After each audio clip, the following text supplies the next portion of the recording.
America తనకు సంబంధించినటువంటి మధ్య ఆసియాలో ఉన్నటువంటి సైనిక స్థావరాల నుంచి సైన్యాన్ని వెనక్కి పిలిపిస్తుంది.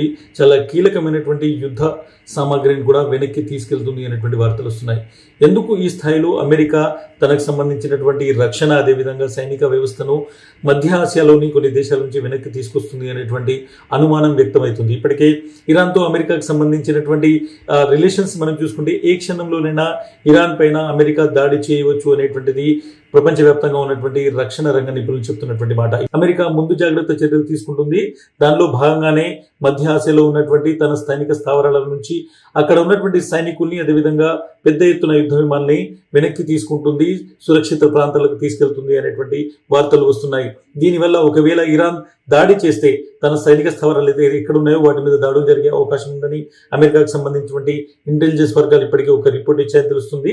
ఎంత సైనిక బలగాలు అమెరికాకు సంబంధించి ఉన్నాయని చూసుకుంటే చాలా కీలకమైనటువంటి ఇన్ఫర్మేషన్ ఉంది. ముఖ్యంగా బహ్రెయిన్ వరకు చూసుకుంటే బహ్రెయిన్ లో అమెరికాకు సంబంధించినటువంటి నేవీకి సంబంధించినటువంటి 5th ఫ్లీట్ మొత్తం అక్కడ ఉంది. చాలా పెద్ద సంఖ్యలో అక్కడ ముఖ్యంగా యుద్ధ నౌకలు ఉన్నాయి. ఆ సముద్రం నుంచి డైరెక్ట్ గా యుద్ధ విమానం ద్వారా దాడి చేసేటువంటి అవకాశం ఉన్నటువంటి ఒక 5th నేవీ ఫ్లీట్ మొత్తం బహ్రెయిన్ లో ఉంది. అదేవిధంగా ఖతార్ వరకు చూసుకుంటే ఖతార్ లో దాదాపు 10,000 మంది అమెరికాకు సంబంధించినటువంటి సైనికులు అక్కడ ఉన్నారు. ఇదే ఎయిర్ బేస్ మీద గత ఏడాది మనం చూసుకుంటే ఇరాన్ తన క్షిపణులతో దాడి చేసినటువంటి సిచ్యువేషన్ కూడా. ఇక దీంతో పాటు మనం చూసుకుంటే ఇరాక్ అదేవిధంగా యునైటెడ్ అరబ్ ఎమిరేట్స్ యుఏఈలో కూడా పెద్ద ఎత్తున అమెరికాకు సంబంధించినటువంటి సైనిక బలగాలు ఉన్నాయి. ఇక్కడ ఆర్మీ హెడ్ క్వార్టర్స్ ఉన్నాయి, ఎయిర్ బేసెస్ ఉన్నాయి. ఇక్కడ నుంచి డైరెక్ట్ గా యుద్ధ విమానాల ద్వారా ఇరాన్ మీదకి అమెరికా దాడి చేసేటువంటి అవకాశం కూడా చాలా స్పష్టంగా ఉంది. దీంతో పాటు మనం చూసుకుంటే జోర్డాన్, టర్కీ కూడా రెండు కీలకమైనటువంటి ఏవైతే స్ట్రాటజిక్ పొజిషన్స్ గా అమెరికా పెట్టుకుంది. ఇక్కడ నుంచి వాళ్ళు యుద్ధ విమానాల ద్వారా దాడి చేసేటువంటి అవకాశం ఉంది, తన క్షిపణుల్ని ప్రయోగం చేసేటువంటి అవకాశం కూడా ఉంది. అయితే ఇవన్నీ కూడా ముఖ్యంగా ఇరాన్ కి సంబంధించినటువంటి క్షిపణుల దాడికి సంబంధించినటువంటి రాడార్లు ఉన్నాయి.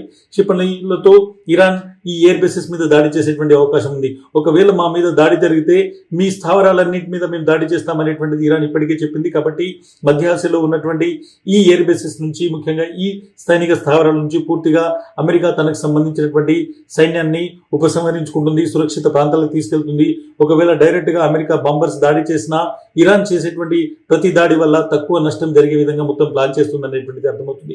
దాదాపు 20 నుంచి 25,000 మంది సైనికులు, అట్ ద సేమ్ టైం పెద్ద ఎత్తున నేవీ, ఎయిర్ ఫోర్స్ సంబంధించినటువంటి రక్షణ పరికరాలు, యుద్ధ విమానాలు, అట్ ద సేమ్ టైం యుద్ధ నౌకలు అమెరికాకు సంబంధించి ఈ ప్రాంతంలో పూర్తిగా మోహరింపబడి ఉన్నాయి. సో వచ్చేటువంటి 24 గంటల్లో ట్రంప్ చెప్పినట్టుగా నిజంగానే యుద్ధం ప్రారంభమైపోతే ఇది ఒక లార్జ్ స్కేల్ వారుగా మారేటువంటి ప్రమాదం ఉందనేటువంటిది ప్రతి ఒక్కరూ భయపడుతున్నటువంటి అంశం. సో అమెరికా ఏం చేస్తుంది, ట్రంప్ ఏం చేస్తాడు అనేటువంటిది వచ్చే 24 గంటల్లో తేలనుంది.